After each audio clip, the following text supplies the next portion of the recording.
ಯಾರೋ ಹೆಸರು ಹೇಳಿದೆ ಮಿಸ್ಕೀಸ್ ಮಾಡೋದು ದಯವಿಟ್ಟು ಬೇಜಾರು ಮಾಡ್ಕೊಬೇಡಿ. ಆ್ಯಂಡ್ ಎಲ್ಲರೂ ಮಾತಾಡಿದ್ರು, ಸಾರ್ ರಮೇಶ್ ಸರ್ ಮಾತಾಡಿದ್ರು, ದತ್ತಣ್ಣ ಸಾಹೇಬ್ ಮಾತಾಡಿದ್ರು, ನಮ್ಮ ಹೀರೋಯಿನ್ ಮಾತಾಡಿದ್ರು, ಧ್ರುವ ಮಾತಾಡಿದ್ರು, ಎಲ್ಲರೂ ಮಾತಾಡಿದ್ದಾರೆ. ನಾನೇ ಸ್ಪೆಷಲ್ ಆಗಿ ಏನು ಮಾತಾಡೋದು ಬೇಡ. ಇಲ್ಲಿ 30 ತಾರೀಕು ಸಿನಿಮಾ ರಿಲೀಸ್ ಆಗ್ತಿದೆ, ಏಪ್ರಿಲ್ 30ಕ್ಕೆ. ಅಂಡ್ ನಾವು ಹಿಂದೆ ಏನ್ ಮಾಡಿದ್ವಿ, ಏನ್ ಮಾಡ್ತಾ ಇದೀವಿ ಅನ್ನೋದಕ್ಕಿಂತ ಮುಂದೆ ಏನಾಗುತ್ತೆ ಅನ್ನೋದು ಇಂಪಾರ್ಟೆಂಟ್. ಅಂದ್ರೆ ಸಿನಿಮಾ 30ಕ್ಕೆ ಬರ್ತಾ ಇದೆ, ಅದನ್ನ ನೋಡಿ. ಇದಕ್ಕೆಲ್ಲದಕ್ಕೂ ಕಾರಣ ಅಂದ್ರೆ ನಾನು ಮ್ಯೂಸಿಕ್ ಡೈರೆಕ್ಟರ್ನ ಹೀರೋ ಅಂತಿದ್ದೆ ಯಾವಾಗ್ಲೂ. ನನ್ನ ಸಿನಿಮಾಗಳ ಮ್ಯೂಸಿಕ್ ಡೈರೆಕ್ಟರ್ ಹೀರೋ ಅಂತಿದ್ದೆ. ಆಮೇಲೆ ಯಾವಾಗಲೂ ಧ್ರುವನ್ ಅದೇ ಹೇಳ್ತಿದ್ದ. ಈ ಸಿನಿಮಾಗೆ ಆಕ್ಚುಲಿ ಹೀರೋ ಬಂದ್ಬಿಟ್ಟು KVN ಅವರು.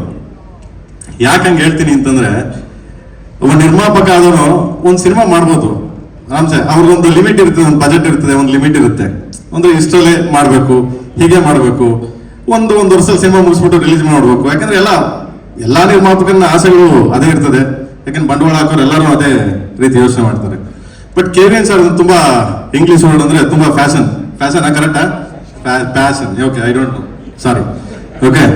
ತುಂಬಾ ಅವ್ರಿಗೆ ಫ್ಯಾಷನ್ ಇದೆ. ಯಾಕೆ ಅಂತ ಹೇಳ್ತೀನಿ ಅಂದ್ರೆ, ನಾನು ಏನಾದ್ರು ಮಾಡಿ ಅವ್ರಿಗೆ ವಾಟ್ಸಪ್ ಅಲ್ಲಿ ಏನೋ ಕಳಿಸಿದ್ರೆ, ಪ್ರೇಮ್ ಸರ್ ಇನ್ನೇನಾದ್ರು ಮಾಡ್ಬೋದು ನೋಡಿ, ಇದನ್ನ ಇದು ಹಿಂಗೆ ಮಾಡ್ಬೋದು ನೋಡಿ ಅಂದ್ರೆ, ಅವ್ರಿಗೆ ಎಷ್ಟು ತುಡಿತಾ ಅಂದ್ರೆ ಅವ್ರಿಗಿರೋ ಜಾಬ್ಗೆ, ಅವ್ರಿಗಿರೋ ಟೈಮಿಂಗ್ಸ್ಗೆ ಅವ್ರು ಅಷ್ಟು ನೋಡಿ, ಅಷ್ಟು ಎನರ್ಜಿಕ್ ಆಗಿ ಇನ್ನ ನಮಗೆ ಪುಷ್ ಮಾಡೋರು. ಅವರು ಇನ್ನ ಏನೋ ಮಾಡ್ಬೋದು ನೋಡಿ, ಸಮಥಿಂಗ್ ಡೂ, ಏನೋ ಚೇಂಜ್ ಮಾಡ್ಬೋದು ನೋಡಿ ಅದನ್ನ ಅಂದ್ರೆ. ಟಿಲ್ ನಾನು ಟ್ರೈಲರ್ ಇವತ್ತು ಲಾಂಚ್ ಆಗಿದೆ, ನೆನ್ನೆನೂ ಕೂಡ ಅದು ನೋಡಿ ಅಂದ್ರೆ ಅಷ್ಟು ಕುತೂಹಲ, ಅಷ್ಟು ಫ್ಯಾಷನೇಟು, ಅಷ್ಟು ಸಪೋರ್ಟು. ಈ ತರ ಒಬ್ಬ ನಿರ್ಮಾಪಕ, ಈ ತರ ಒಬ್ಬ ಸಂಸ್ಥೆ ನನಗೆ, ಸಾರಿ ಏಕವಚನ ಮಾತಾಡ್ತೇನೆ ನಿರ್ಮಾಪಕ ಅಂತ, sorry for encourage sir. And ಈ ತರ ಒಂದು ಸಂಸ್ಥೆ ಕನ್ನಡ ಚಿತ್ರಕ್ಕಲ್ಲ, ಭಾರತೀಯ ಚಿತ್ರರಂಗಕ್ಕೆ ಒಂದು ದೊಡ್ಡ ಸಂಸ್ಥೆ ಇದು. ಆಮೇಲೆ ಎಷ್ಟೋ ಸಾವಿರಾರು ಜನಕ್ಕೆ ಅನ್ನ ಹಾಕಿದ್ರು ಸರ್. ಹೀಗೆ ಈ ಸಂಸ್ಥೆ ದೊಡ್ಡದಾಗಿ ಬೆಳೀಲಿ ಅಂಡ್ ಅಂತ ನಾನು ಯಾವಾಗ್ಲೂ ಆಶಿಸ್ತೀನಿ. ಅದಕ್ಕೆ ಅವ್ರನ್ನ ಯಾವಾಗ್ಲೂ ಅಷ್ಟೇನೆ. KD ಸಿನಿಮಾ ಹೀರೋ ಯಾರು ಅಂದ್ರೆ, ಇಲ್ಲಿ ಧ್ರುವ ಅಲ್ಲ, ಪ್ರೇಮ್ ಅಲ್ಲ, ರವಿ ಸರ್ ಅಲ್ಲ, ರಮೇಶ್ ಸರ್ ಅಲ್ಲ, ಅಂಡ್ ಯಾರು ಅಲ್ಲ, only KVN sir. So because the guts ಅಂತೀವಲ್ಲ, ಗಟ್ಸ್ ಅಂತ ಯಾಕೆ ಹೇಳ್ತೀನಿ ಅಂದ್ರೆ, ಅದೇನೋ ಗುಂಡಿಗೆ ಇರ್ಬೇಕು, ನಮ್ ಲ್ಯಾಂಗ್ವೇಜ್ ಅಲ್ಲಿ ಹೇಳ್ತೀವಿ, ಅವನು ಗುಂಡಿಗೆ ಇರ್ಬೇಕು ಬಿಡುವ, ತಾಕತ್ ಇರ್ಬೇಕು ಬಿಡುವಲ್ಲ ಅಂತೀವಲ್ಲ. ಸೊ ಆ ಮಟ್ಟಕ್ಕೆ ಅವ್ರಿಗೆ ಪವರ್ ಇದೆ. So all the very best sir. ನಮ್ಮಿಂದ ಏನಾದ್ರು ತಪ್ಪಾಗಿದ್ರೆ, ನಮ್ಮಿಂದ ಏನಾದ್ರು ತೊಂದರೆ ಆಗಿದ್ರೆ ಕ್ಷಮೆ ಇರಲಿ ಸರ್.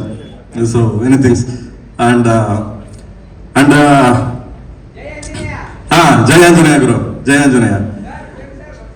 ಅಂಡ್ ಧ್ರುವನ್ ಬಗ್ಗೆ ನಾನೇನು ಮಾತಾಡಕ್ಕೆ ಹೋಗಲ್ಲ. ಯಾಕೆಂದ್ರೆ ಸಿನಿಮಾ ನೋಡಿದವ್ರು ಯಾರೇ ಆಗ್ಲಿ, ಅಂದ್ರೆ ಸೆನ್ಸಾರ್ ಆಫೀಸರ್ ನೋಡಿದ್ರು, ಅಂಡ್ ಸುಮಾರು ಜನ ಸಿನಿಮಾ ನೋಡಿದ್ರು. ಸುಮಾರು ಜನ ಅಂದ್ರೆ ಬೇರೆ ನೋಡಿಲ್ಲ, ಸೆನ್ಸಾರ್ ಆಫೀಸರ್ ಒಂದು ಟೆಕ್ನಿಷಿಯನ್ಸ್ ಎಲ್ಲ. ಸೆನ್ಸಾರ್ ಅವ್ರು ಫಸ್ಟ್ ನೋಡಿದ ತಕ್ಷಣ ಒಂದೇ ಉಳಿದ್ರು ಅವರು, ಏನ್ ಚೆನ್ನಾಗಿ ಮಾಡಿದಾನೆ ಧ್ರುವ, ಸಖತ್ ಮಾಡಿದಾನೆ ಸರ್, ತುಂಬಾ ಚೆನ್ನಾಗಿ ಮಾಡಿದಾನೆ ಸರ್ ಅಂತ. ಅಂದ್ರೆ ಅಷ್ಟು ಮಟ್ಟಿಗೆ ಇದಾಗಿದೆ ಮಗನೆ ನೀನು.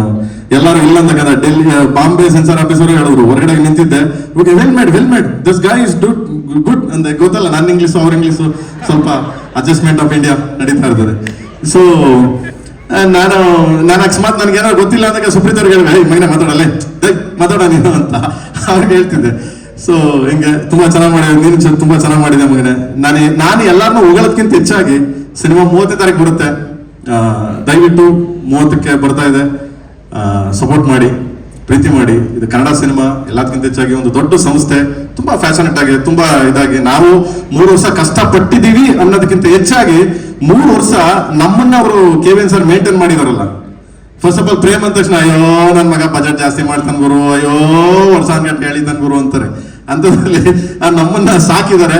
So and thank you sir, thank you so much sir. ನಿಮ್ಮ ಬ್ಲೆಸ್ಸಿಂಗ್ಸ್, ನಿಮ್ಮ ಸಪೋರ್ಟ್ ಹೀಗೆ ಇರಲಿ ನನಗೆ.